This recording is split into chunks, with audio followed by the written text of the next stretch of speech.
Hello, my name is Tom from Brooks Machinery in Norwell, Massachusetts.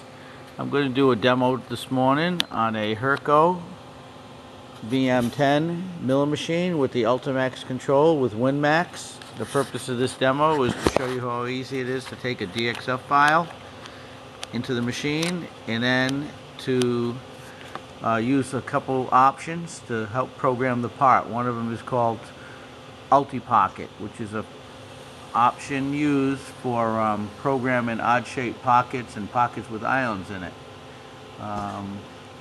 This demo is kind of a crude demo, so forgive the quality of the picture.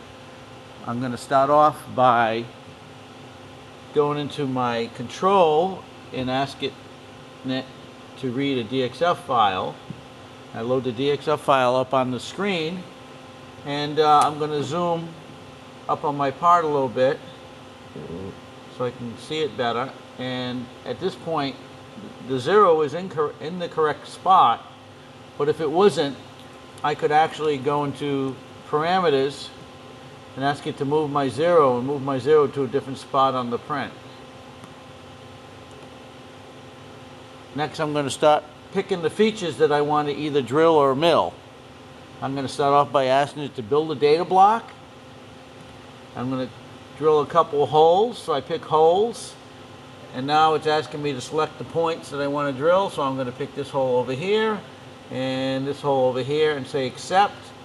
And once I hit accept, it's going to ask me to select the first hole that I want to drill, and I pick this hole down here, and it would have asked me to select the last hole and let me optimize it, but there was only 2 holes, so it inserted a data block.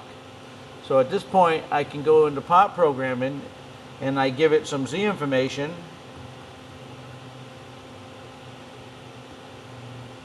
And a tool number.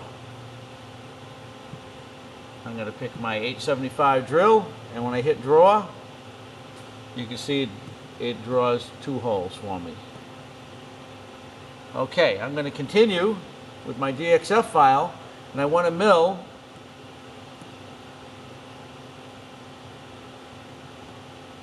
the outside of the part first.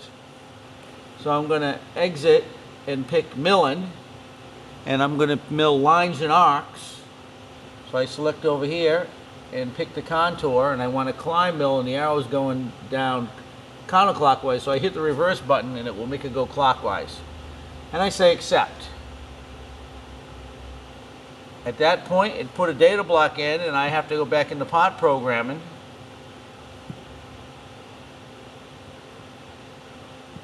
And tell it I'm going to start 50 thousandths up in the Z, and I'm going to go down negative 1.5 deep. It's asking me if I want to update all the segments in the contour with the new Z coordinate. I hit yes. I hit select tool from list, and I grab my 1/2" end mill, and I tell it I want to compensate my tool to the left, and I want to leave the blend move on. The speeds and feeds came in from my tool setup. I want to peck that every 100 thousandths at 5 inches a minute, and I want to take a finish pass with tool number 2, and on my finish pass I'm going to plunge faster. When I hit draw, you can see I have now my contour machined around. I can rotate that around and look at it. So basically it saved me from having to know the XY coordinates of all those lines and arcs. I'm going to continue. I want to pocket out the inside of this, so I'm going to use a feature called Ultipocket. I'm still going to pick lines and arcs. I pick on my contour and reverse it once again so it goes in the counterclockwise direction, and say accept. I go into my part programming. I give it a Z start and then a depth. I tell it to use tool number 2, which is my 1/2" end mill. And it's going to be a pocket boundary.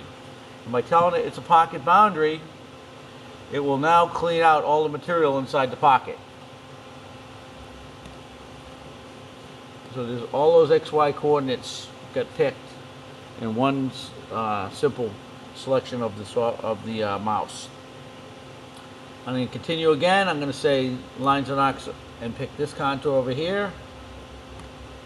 And I might as well pick this one while I'm here. I can go ahead and pick multiple contours at the same time and basically just go back into the data blocks and fill in the information I need. 50 thousandths up, negative 0.5 down. I give it a tool number, and I tell it it's pocket boundary.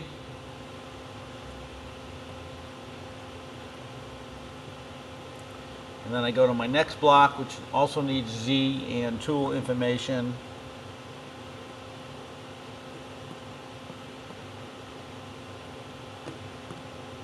That's the pocket boundary. Give it a plunge feed and hit draw. And there's my contour.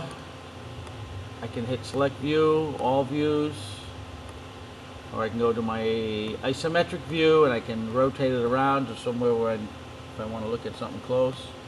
So if you have a customer that can provide you with a DXF file, or you have a CAD department that could actually draw up a DXF file for your operations that you want to machine, it will save the duplicity of labor by not having to input all the information into the control.